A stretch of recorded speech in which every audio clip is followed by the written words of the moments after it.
From Thursday, African leaders will gather in the Ethiopian capital, Addis Ababa, home of the African Union (AU), for the continental body's annual summit.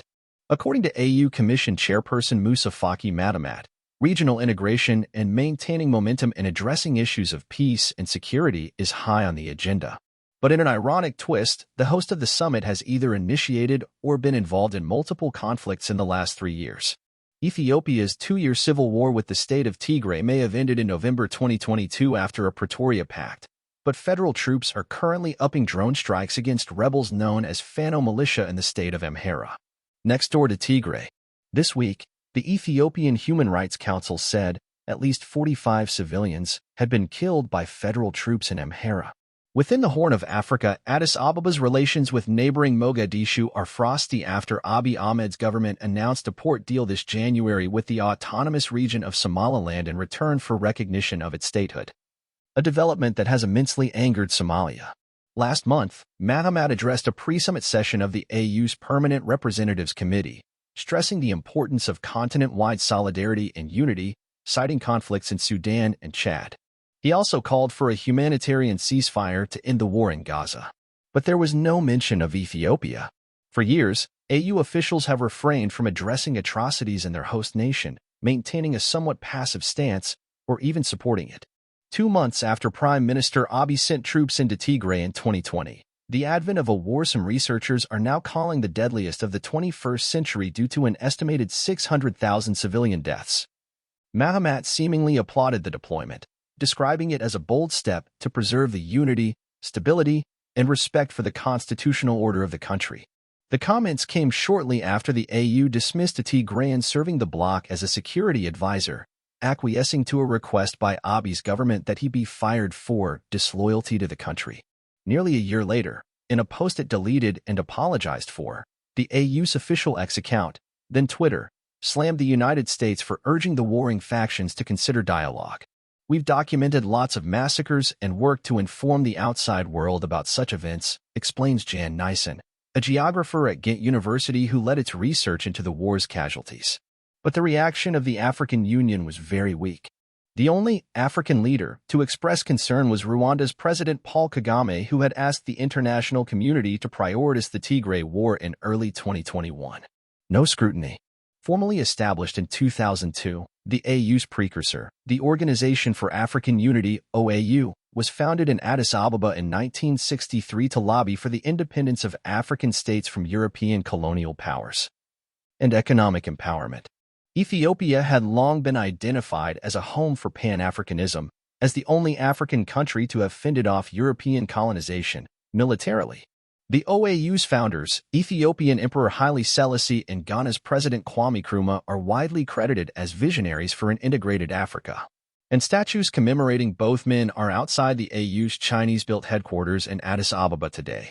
Their ideals were passed on to the AU when it launched in the 2000s, with the added objective of fostering democracy.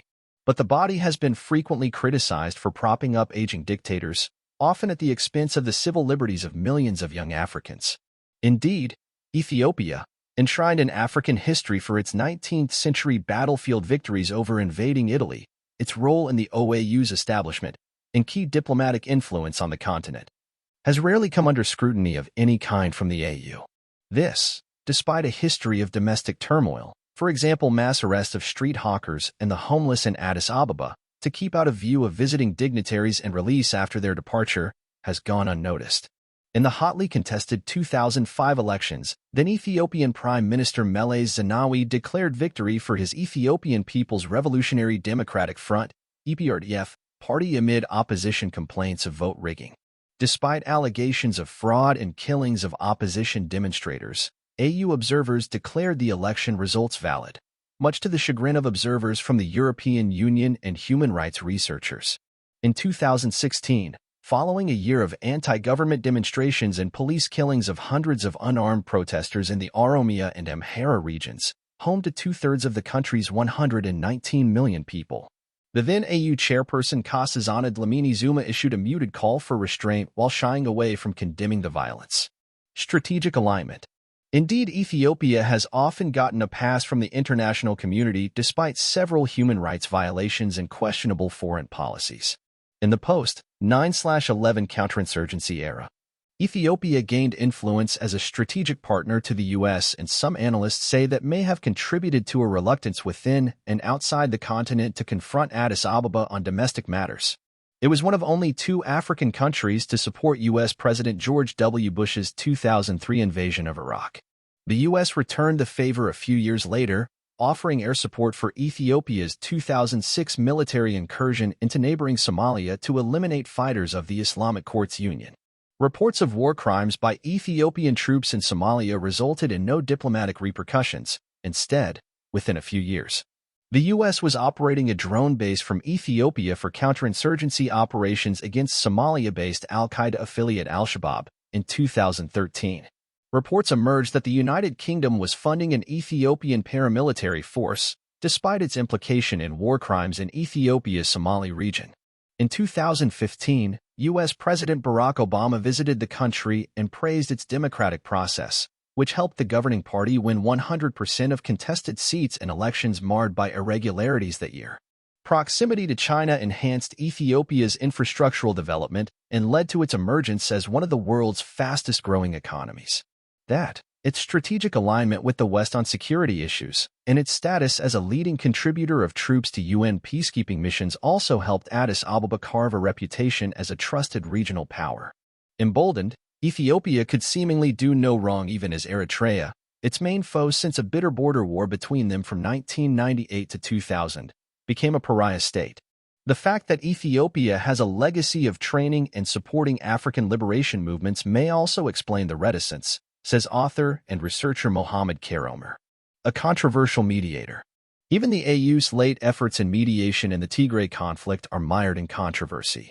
For most of the war, the Tigray People's Liberation Front, TPLF, balked at the idea of the AU serving as a third-party mediator, accusing it of bias.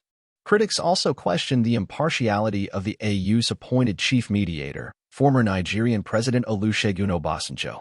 Obasanjo, who shuttled between Tigray and Addis Ababa during the peace process, spent intervals traveling across Ethiopia, often accompanied by Abiy, with whom he was seen smiling and holding hands during a sightseeing tour of the Oromia region's flora.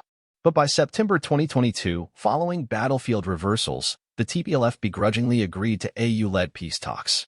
With Obasanjo and involvement from the U.S. and South Africa, the parties signed the November 2022 Pretoria Agreement, ending 2 years of war. The mediators won plaudits for their role in the truce, which paved the way for the restoration of severed communications in Tigray and the end of a deadly humanitarian siege. But the AU has since walked back on an initiative to secure accountability and justice for victims of war crimes, a core tenet of the Pretoria Treaty. In July, local news magazine Addis Standard broke the news that the AU's Commission on Human and People's Rights, ACHPR, had quietly ended its inquiry into atrocities during the war and even deleted its webpage from the AU's official website 2 years after its launch.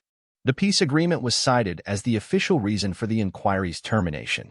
The government had expressed its displeasure with the AU's inquiry, calling it regrettable and unilateral, explains journalist and Addis Standard magazine's founder Tsedale Lema.